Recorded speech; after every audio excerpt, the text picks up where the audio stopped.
Hello, and thanks for stopping in. This is Woodworking by AWV. This right here is the RIDGID R4520 13 amp 10 inch cast iron table saw. Now for full disclosure, this is actually my second saw. The first saw I purchased was on April 6, 2021, and this one was its replacement and has been in the shop since June 26, 2021. Now that's 81 days, which is an important number, and I'll explain more about that later. First things first, I'm very, very new to woodworking, a beginner, simple hobbyist. I still have a lot to learn, so a lot of my opinions and thoughts may seem a little basic, but remember, at one point, everyone was just starting out too. Now, my very first table saw I had was a 10-inch DeWalt job site saw. I believe it was DWE 7480, which wasn't the smartest of my purchases, and it's on my Things I've Done Wrong video. It just wasn't the best tool for what I needed. It wasn't a bad saw. It had some features I really like compared to this RIDGID. If you've had either of these saws, leave a comment below.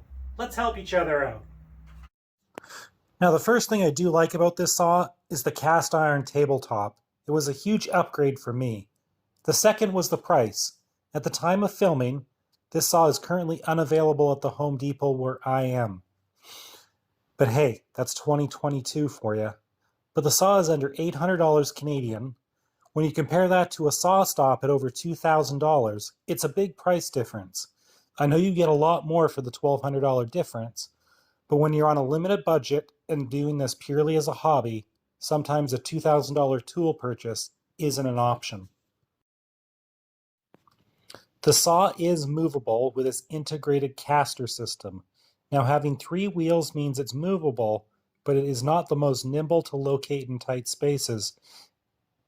And for me, where space is at a premium, I would like to see the 4 swivel casters and be able to fit the saw nicely into a corner.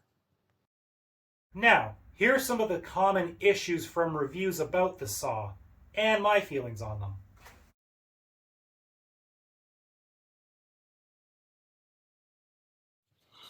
First is the drive belt.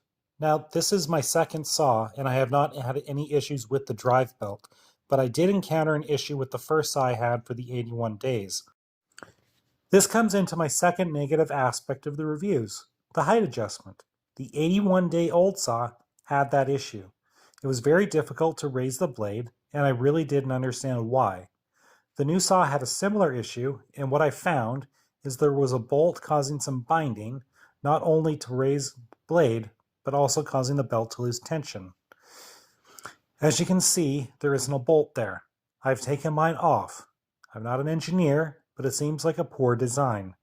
Honestly, I'm not 100% sure why there was a bolt there, other than for a guide. But since taking it off, I haven't had any issues with raising the blade or the belt losing tension. The third issue I read about is the reliability and ability to align the fence. Straight out of the box, the fence is nowhere near square. Again, this is referenced in the Things I've Done Wrong video. There's a lot of great videos on YouTube about aligning the fence, so I'm not going to bore you with the method I used when there's already over 100 other videos. But as you can see, I have mine dialed in fairly good.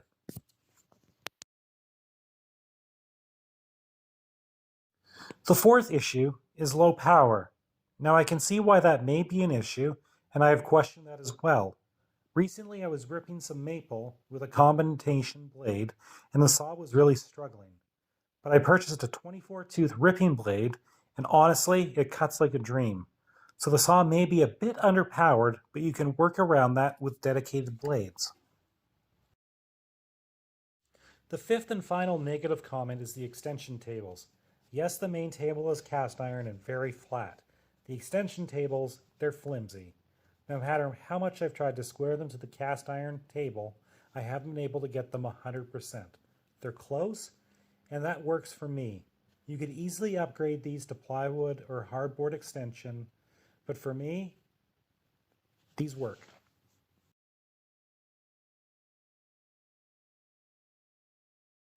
Now, getting back to the 81 days. Home Depot has a 90-day satisfaction guarantee, at least here in Canada. So I was able to load the saw up into my SUV, although that did present a few challenges. Take it back to Home Depot and was able to exchange it without too much of a hassle. RIDGID also has a lifetime service agreement on a lot of their power tools, this saw being one of them. To me, that's something that's not to be overlooked and is definitely a buying feature of this saw. I will leave a link in the description to RIDGID's official website so you can read all the fine print about their lifetime service agreement. Again, I think that's a great feature. Overall, I am really happy with this saw. I've been able to make a lot of really great projects with it. I think if I had the financial resources available, I would put some serious consideration though into a saw stop, and that's just because of the safety features saw stop has. Thanks for sticking around to the end of the video. I hope this gives you some information about the RIDGID R4520. If you have any comments or questions, leave it below, hit that subscribe button, and give it a thumbs up. Thanks a lot and hope to see you next time.